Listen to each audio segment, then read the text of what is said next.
नमस्कार, आप देख रहे हैं बिहार न्यूज़ प्रतिदिन। मैं हूं आपके साथ अनुज ठाकुर। अभी हमारा ये जो खास कार्यक्रम चल रहा है मुखिया जी का हिंद, तो हम इसी कार्यक्रम के दरमियान पहुंच चुके हैं बेगूसराय जिले के बरौनी प्रखंड के अंतर्गत मोसादपुर पंचायत में। तो हमारे साथ यहां पर मुखिया जी तो नहीं है, मुखिया जी के पंचायत के ही एक व्यक्ति मिले हैं। हम इनसे जानेंगे इनके बारे में और क्या कुछ है इनके पंचायत के बारे में। आइए हम सीधे इनसे बात करते हैं। सर, सबसे पहले अपना नाम बताएं, आपका नाम क्या हुआ? जी, मेरा नाम हुआ संजय सिंह। तो आपके पंचायत में पिछले 5 साल में कौन कौन सी योजनाएं काम की है?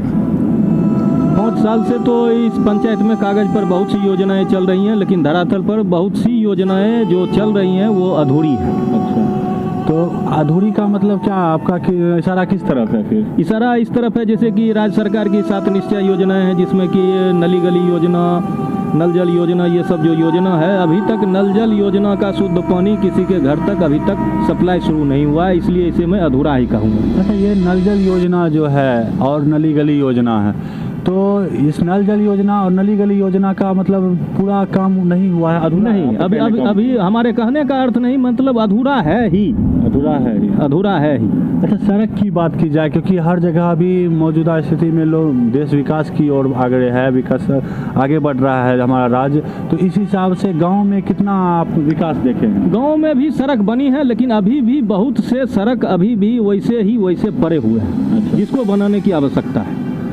और ये नल जल योजना की आपने जो बात की थी, नल जल योजना का पानी अभी तक पहुंचा है या नहीं? नहीं, अभी भी अगर आप अपना कैमरा मेरे गांव में घुमाएंगे तो आप अभी गड्ढा खोदते उसका रिकॉर्ड कर सकते हैं जी। इससे साफ आकलन हो जाएगा कि अभी तो पानी नल का पाइप ही नहीं पहुंचा है, तो जल कहां से पहुंचेगा। बिल्कुल। तो और जो भी योजनाएं हैं, जो आवास योजनाएं हैं, तो आपके पंचायत में कितनी आवास योजनाएं? आवास योजनाएं मिलते हैं, लेकिन अभी उसमें इतना कमीशन खोरी है जिसके चलते कि कोई भी मतलब मकान पूर्ण रूपेण बना नहीं है। कमीशन खोरी का मतलब क्या कि इसके लिए आपको कुछ गांव के लोगों को कुछ देना पड़ता? हाँ, वो तो अगर आप गांव में घूमेंगे, जिनको मकान मिला है उनसे आपको पता चलेगा कि हमको इतना रुपया देना पड़ता है।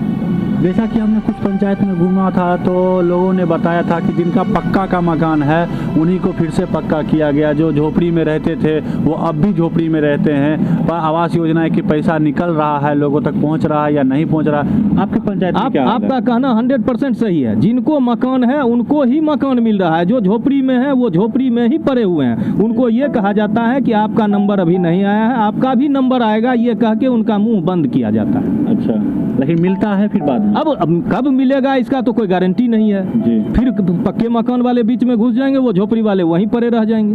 अच्छा, और जो और सभी योजनाएं हैं, अभी भी ठंड का चल रहा है तो हर पंचायत में कंबल वितरण हो रहे हैं, अलाव की व्यवस्था कुछ पंचायत में मैंने देखी। क्या आपके पंचायत में कंबल वितरण या कुछ हुआ? इस पंचायत में तो अभी तक कोई कंबल वितरण या अलाव की कहीं व्यवस्था नहीं हुई है। अगर आप भी घूम के देखें तो किसी चौक चौराहे पर आपको जली हुई लकड़ी नहीं मिलेगी।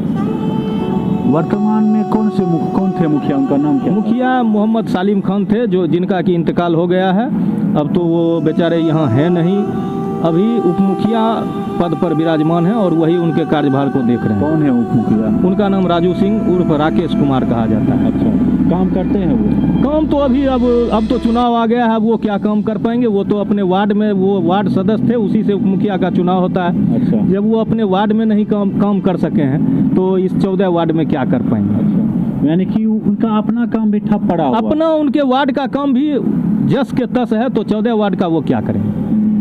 आपका कहना जाहिर है कि जो अपना घर नहीं संभाले वो पूरा घर, मतलब अपना छोटा सा आंगन नहीं संभाल पाए वो पूरा गांव कैसे संभालें? सही बात है। चलिए, तो जैसा कि अभी ठंड का मौसम है और गांव में बुजुर्ग की संख्या ज़्यादा होती है, महिलाओं की संख्या होती है, तो इस हिसाब से आपने क्या देखा, बुजुर्गों की क्या स्थिति है अभी वर्तमान में?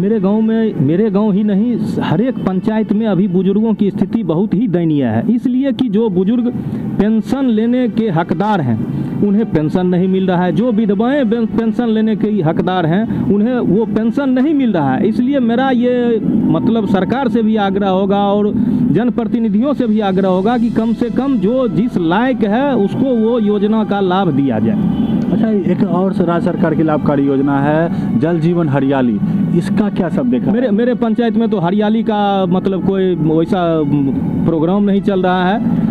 अब आप अगर दौरा करेंगे तो देखेंगे कि जो भी पेड़ लगा है जिसका डिस्टेंस जितना होना चाहिए सिर्फ रुपया उठाने के लिए पेड़ की गिनती दिखाई गई है जी। और इतना नज़दीक नज़दीक पेड़ वो लगा दिया गया है जिसका कि सही से ग्रोथ नहीं हो पाएगा और वो फिर पेड़ मर जाएगा। इसलिए हरियाली को तो ये लोग मतलब सिर्फ लाभ का योजना बना के रख दिए हैं, हरियाली कुछ धरातल पर नहीं है, धरातल स्तर पर काम धरातल पर हरियाली है ही नहीं। अच्छा, बहुत जगह यह भी देखे जाते हैं कि जनप्रतिनिधि आते हैं या सरकारी अधिकारी आते हैं, वृक्ष लगाते हैं, पर उनके जाने के बाद वह वृक्ष कितना जब वो आते हैं तो वहाँ एक फलदार वृक्ष लगाया जाता है, उनका नाम भी उस एक बोर्ड पर रहता है और उसको अगर साल 2 साल के बाद देखें तो ना वहाँ बोर्ड रहता है ना ही वो वृक्ष रहते हैं। अच्छा, मतलब उसका फिर सिर्फ वो खाना पूर्ति होता है। अच्छा, हरियाली के नाम पर सिर्फ लूट हो रहा है और कुछ नहीं है। अच्छा, तो गांव के लोग अपना अभी जैसे जो वर्तमान में मुखिया थे उनका इंतकाल हो चुका है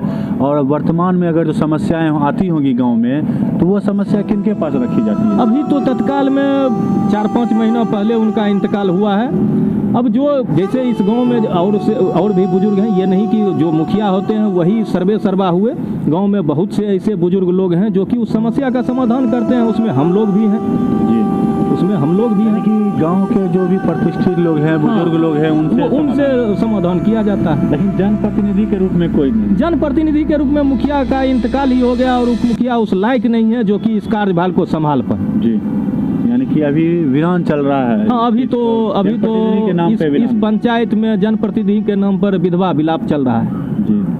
आपको क्या लगता है कि आपके पंचायत में कौन कौन से ऐसे कार्य होने चाहिए जो ये इस पंचायत के लोगों को, इस पंचायत के नागरिकों को सुविधा मिल सके, उनको सही? तीन चीज जरूर होना चाहिए, स्वास्थ्य, शिक्षा और सड़क जी। क्योंकि हमारे पंचायत के आगे से 4 लाइन गुजर रहा है और इस 4 लाइन के चपेट में मेरे मोसादपुर गांव का प्राथमिक विद्यालय आ रहा है जो कि टूटना ही तय है। इसलिए सबसे पहले उस विद्यालय को फिर पुनर्निर्माण के लिए हम लोग व्यवस्थित ढंग से उसको एक ज़मीन उपलब्ध करा के पहले विद्यालय निर्माण, और मेरे पंचायत में खास करके मेरे गांव में ही स्वास्थ्य उपकेंद्र भी है लेकिन वहाँ डॉक्टर की नियुक्ति नहीं है, तो मेरा यही होगा कि वहाँ एक डॉक्टर नियुक्त हों जो कि कम से कम सप्ताह में 2 दिन भी आवें जिससे कि यहाँ के लोगों को स्वास्थ्य लाभ मिल सके। और आपने रोजगार की बात की और बिहार का गौरव कहलाने वाला जो उद्योग नगरी कहलाता है या बिहार का बेगूसराय, वो है यहाँ का IOCL यानी रिफाइनरी की बात की जाए तो यहाँ के बस चंद ही मीटर की दूरी पर है वह रिफाइनरी।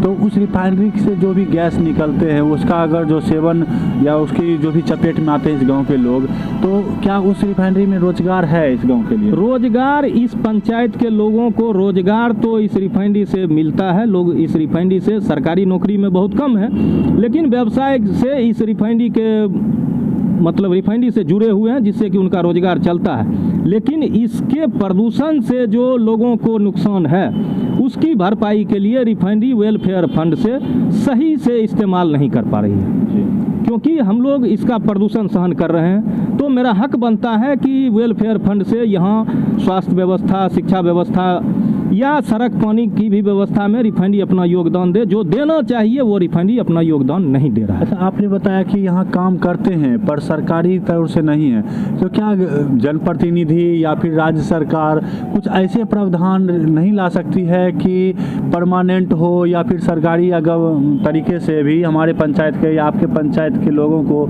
या बिहार के लोगों को रिफाइनरी में कुछ प्राथमिकता मिले? असल में जिस समय रिफाइनरी का निर्माण हुआ था उस समय जो लैंड लूजर थे उनको ये प्रावधान था कि लैंड लूजर को नौकरी मिलेगी और कुछ लोग नौकरी किए भी, कुछ लोग नौकरी नहीं किए और रिफाइनरी में उस समय अपना व्यवसाय ही किए।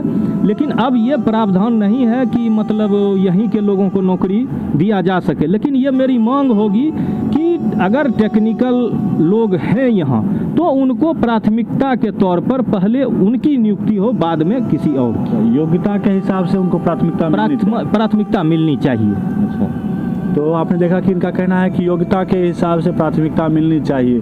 तो जैसा कि अब 5 साल बीतने को है और फिर से चुनाव होने वाला है, आपको क्या लगता है अगर जो इस पंचायत में की जनता क्या चीज़ देखकर या क्या ऐसी चीज़ देखे अपने प्रतिनिधि में जो उनको वोट करे? हम तो यहाँ के मतदाताओं से यही अपील करेंगे कि वो वैसे जनप्रतिनिधि को अपना वोट दें जो कि सरकार के सभी योजनाओं को कागज पर नहीं रखकर धरातल पर उतारे और उनके सुख दुख में हर वक्त खड़ा रहे, वैसे जनप्रतिनिधि का चुनाव करें। चर्चा में यह भी सुनने में आ रहा है कि आप इस बार चुनाव लड़ रहे हैं। लोगों का तो डिमांड है और अगर लोगों का आशीर्वाद रहा तो मैं भी इस चुनाव में अपना भाग आजमाऊंगा और लगता है कि मुझे मतदाताओं का आशीर्वाद प्राप्त होगा। आपने कहा मतदाताओं का आशीर्वाद प्राप्त होगा, तो क्या इस बार मतदाताओं के लिए आप अगर जो आशीर्वाद आपको मिलता है और भारी बहुमत से आप जीत के आते हैं, तो क्या आपका सबसे पहला काम होगा इनके लिए? मेरा सबसे पहला काम होगा, क्योंकि मेरे जीतते जीतते ये स्कूल टूट जाएगा, इसलिए मेरा पहला काम होगा कि इसका निर्माण कैसे जल्द से जल्द हो। मेरा स्कूल का निर्माण और जो मतलब स्वास्थ्य उपकेंद्र है उसमें डॉक्टर की नियुक्ति, ये मेरा पहला काम होगा। यानी कि आपका पहला काम शिक्षा और स्वास्थ्य के लिए? हाँ, पहला काम शिक्षा और स्वास्थ्य। तो आपने देखा कि क्या सब है इस मुसादपुर पंचायत का अभी मौजूदा स्थिति, और जबकि अभी वर्तमान के मुखिया नहीं हैं और उनके जगह पर मुखिया काम कर रहे हैं, पर उस मुखिया के पद की गरिमा को कितना बनाए रखे हुए हैं, क्या सब कर रहे हैं। और इन्होंने भी अपनी बात रखी कि क्या है आखिर इस पंचायत का ज़मीनी मामला और लोगों को, इस मुसादपुर पंचायत की जनता को क्या चीज़ देखना चाहिए अपने जनप्रतिनिधि में। और यह जब जीत के आते, अगर जो इनको जिताते हैं लोग, तो यह क्या जीत के आने के बाद इनका पहला काम स्वास्थ्य और शिक्षा की ओर होगा, और कितना लोग इन पर विश्वास कर पाते हैं, देखने वाली बात होगी। खैर, आप हमारे साथ बने रहिए बिहार न्यूज़ प्रतिदिन पर। हम आपको दिखाएंगे इस साल क्या होने वाला है बिहार में, पंचायत में और मुखिया जी कहीं कार्यक्रम में। आपको हम लगातार दिखाएंगे बेगूसराय के विभिन्न पंचायतों के बारे में और उससे रूबरू कराएंगे। धन्यवाद। मैं था आपके साथ अनुज ठाकुर।